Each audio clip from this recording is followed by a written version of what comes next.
Ese libro cuenta los hechos tal como sucedieron, antes, durante y después, y las personas involucradas, con nombre y apellido. Vos sos uno.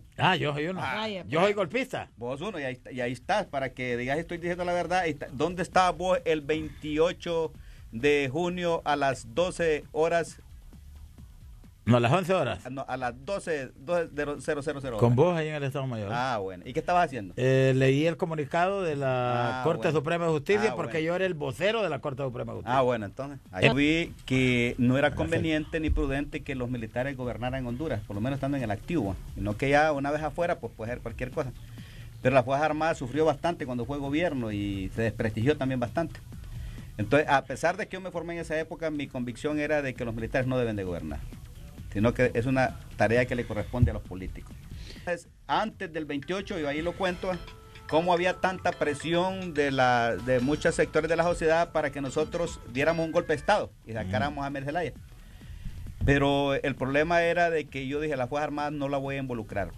Yo no fui ambicioso en ese sentido, de involucrar a las Fuerzas Armadas, dar un golpe de Estado y el problema se resolvía en unos pocos minutos.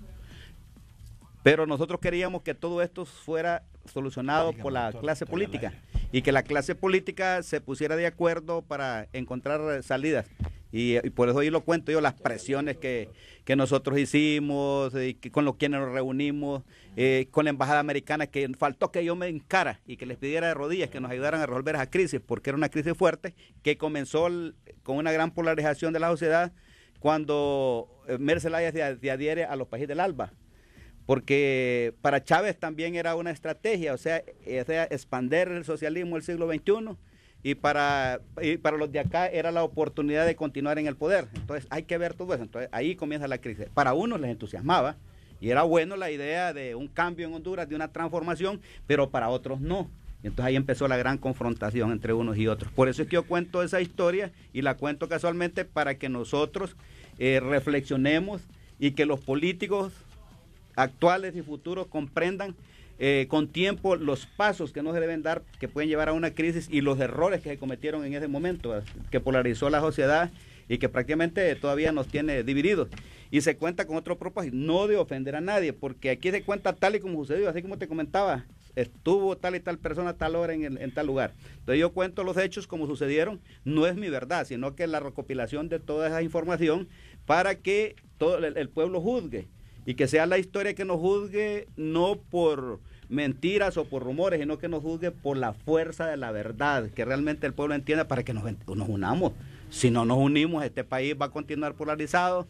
Hay gente que está sufriendo en este momento. Todavía. Y en una casa dividida no podemos lograr grandes objetivos. Ese es el propósito, no es el propósito de emplazar a nadie, no es el propósito de ofender a nadie. El propósito es que cada quien conozca lo que sucedió con nombre y apellido, y que después encontremos una reconciliación y nos lancemos a la búsqueda de soluciones para la problemática de Honduras, porque ya ven, el problema de seguridad no lo podemos resolver. Entonces ese es el punto, que tenemos que buscarle salidas a Honduras, pero si estamos divididos, si estamos peleados, si hay odio en el corazón todavía, yo sé que alguna vez en la vida todos hemos sentido odio, ¿verdad? Pero también hay que eliminar ese concepto de odio por un concepto de amor, y eso es lo que escribe el libro. La polarización de la sociedad comienza, y ese es cuando el presidente Zelaya se empieza a adherir a los países del ALBA, ya está polarizado, y ahí hago hincapié cuando el presidente Zelaya hace por primera vez mención públicamente de una cuarta urna para consultarle al pueblo si estaban de acuerdo para instalar una Asamblea Nacional Constituyente y reformar la Constitución. Ahí empieza más el choque.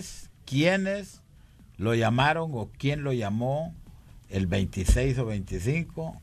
Porque el toque era el 26, creo, no el 29. Y aquellos se rajaron y dijeron después que no. ¿Quiénes fueron esos? No, fue el Congreso, en el Congreso Nacional.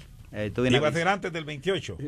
Yo tuve una visita en el Estado Mayor del presidente Micheletti y de Ricardo Álvarez también, con nombre y apellido. Ajá. Que iban a buscarme porque ellos querían el apoyo de las Fuerzas Armadas, dado de que ellos iban a hacer, iban a inhabilitar a Mel Zelaya. Y yo no quise, dije, no, todavía hay tiempo para que pongan de acuerdo, porque el problema del militar era que nosotros creímos que los militares, que los políticos en la última hora iban a poner de acuerdo. Usted lo quería hacer reflexionar, que desistiera. Que desistiera. Pregúntele al general si ya se lo entregó autografiado A Mel Zelaya y a Micheletti. Ya le sí, hoy en la mañana Micheletti me dijo eso y ya se lo voy a mandar autografiado. Y también se lo voy a mandar al Bueno, con Mel Zelaya son amigos, ¿va? Sí, es que el problema es que aquí está, lo que está escrito es sobre la base de los informes de inteligencia.